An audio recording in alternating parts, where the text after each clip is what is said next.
How to add contact widget on iPhone. On the free space on your iPhone, tap and hold for a few seconds until all the apps on your iPhone start jiggling. Tap on the edit button at the top of the screen.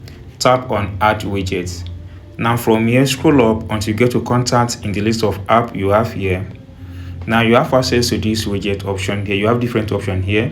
One, we have 4, then we have this. Then you have to decide which of these you likely to use. So let's go for this one on the screen. Now tap on the add widget button. Now by doing that, this will be added to your tap outside. Then you have access to this widget on your iPhone. Now to customize the name of contact you want to add on this widget, tap on it for a few seconds, the widget on your iPhone. It comes out like this. Then tap on edit widget button. Once tap on edit widget button, guys, you have access to this.